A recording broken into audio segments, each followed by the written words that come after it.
ശബരിമല അന്വേഷണത്തിൽ അതിശക്തമായ നീക്കമാണ് അന്വേഷണ സംഘം നടത്തുന്നത്. ഇടക്കാല റിപ്പോർട്ട് സമർപ്പിക്കാൻ ഇനി ഒരാഴ്ച മാത്രമേ ബാക്കിയുള്ളൂ. അതുകൊണ്ട് ഹൈക്കോടതിയുടെ ശകാരം കേൾക്കാൻ കഴിയില്ല എന്ന ഉറച്ച നിലപാടിൽ നീങ്ങുന്ന SIT ഇന്നലെ പ്രമുഖ CPM നേതാവായ വിജയകുമാറിനെ അറസ്റ്റ് ചെയ്തു. ഏത് നിമിഷവും മറ്റൊരു സഖാവ് ശങ്കർദാസിനെയും അറസ്റ്റ് ചെയ്യും.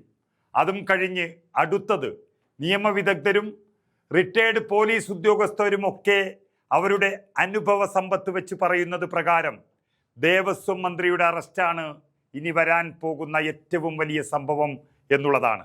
അതിനായിട്ടാണോ പോലീസിൻ്റെ അന്വേഷണ സംഘം വിപുലീകരിക്കുന്നത് എന്ന സംശയവും എല്ലാ സന്നാഹങ്ങളും തീർക്കുന്നതുമൊക്കെ ഇപ്പോൾ തുടരുകയാണ്. അതായത് ശബരിമല സ്വർണ്ണക്കൊള്ളയിൽ അന്വേഷണത്തിന് കൂടുതൽ ഉദ്യോഗസ്ഥരെ വേണമെന്ന് പ്രത്യേക അന്വേഷണ സംഘം ഹൈക്കോടതിയോട് ആവശ്യപ്പെട്ട് കഴിഞ്ഞു. 2 CIമാരെ ടീമിൽ അധികമായി ഉൾപ്പെടുത്തണമെന്നാവശ്യപ്പെട്ട് ഹൈക്കോടതിയിൽ പ്രത്യേക അപേക്ഷ നൽകിയിരിക്കുകയാണ് SIT. ഇത് എല്ലാ സന്നാഹങ്ങളും ഉറപ്പിക്കാൻ വേണ്ടി ഉള്ളതാണ്. ഉദ്യോഗസ്ഥരുടെ കുറവ് അന്വേഷണത്തെ ബാധിക്കുന്നുവെന്നും ഹർജി അടിയന്തരമായി പരിഗണിക്കണമെന്നുമാണ് അവർ ആവശ്യപ്പെട്ടിരിക്കുന്നത്. അന്വേഷണത്തിന് കൂടുതൽ ഉദ്യോഗസ്ഥരെ ആവശ്യപ്പെട്ടുകൊണ്ടുള്ള SITയുടെ പ്രത്യേക അപേക്ഷ അവധിക്കാല ബെഞ്ച് ഇന്ന് തന്നെ പരിഗണിക്കുകയാണ്. അതിനിടെ പത്മകുമാറിനും ഗോവർദ്ധനും ഒരു കാരണവശാലും ജാമ്യം നൽകരുത് എന്നും SIT ആവശ്യപ്പെട്ടിട്ടുണ്ട്. അതായത് പത്മകുമാറും ഗോവർദ്ധനും തമ്മിൽ നടന്ന ബിസിനസ് ഡീലിൻ്റെ പിന്നിൽ പ്രവർത്തിച്ചത് ഏറ്റവും പ്രധാനപ്പെട്ട ഒരു പ്രമുഖനാണ് എന്നുള്ളതൊക്കെയാണ് ഇപ്പോൾ സൂചന ലഭിക്കുന്നത്. അന്വേഷണ സംഘം കരുതിക്കൂട്ടിയുള്ള നീക്കമാണ് നടത്തുന്നത്. ഇന്നലെ അറസ്റ്റ് ചെയ്ത N വിജയകുമാർ അന്ന് പ്രസിഡന്റായ പത്മകുമാറിനെ കുറിച്ചാണ് എല്ലാം പറഞ്ഞത്.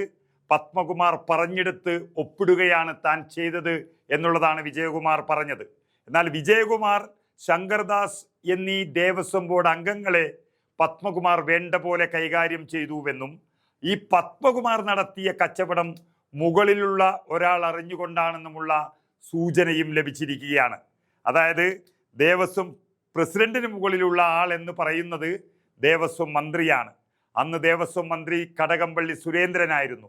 അദ്ദേഹത്തിനറിയാം വിഗ്രഹങ്ങളെല്ലാം ഏതു മുതലാളിക്ക് വിറ്റു എന്നുള്ളത് എന്ന സത്യം കേരളത്തിൻ്റെ പ്രതിപക്ഷ നേതാവാണ് ആദ്യം പറഞ്ഞത്.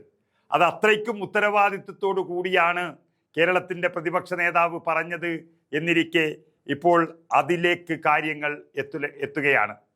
രമേശ് ചെന്നിത്തല പുറത്തു കൊണ്ടുവന്ന ചില രഹസ്യങ്ങളും അന്വേഷണ സംഘത്തിൻ്റെ മുന്നേറ്റത്തിന് വലിയ ഉപകാരമായി മാറിയിട്ടുണ്ട്.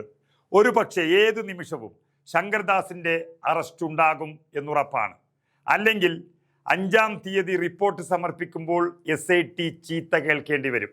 ഒരുപക്ഷെ തെളിവുകളെല്ലാം കയ്യിൽ ലഭിച്ചിട്ടുണ്ടെങ്കിൽ മുൻ ദേവസ്വം മന്ത്രിയെയും അറസ്റ്റ് ചെയ്തേക്കാം.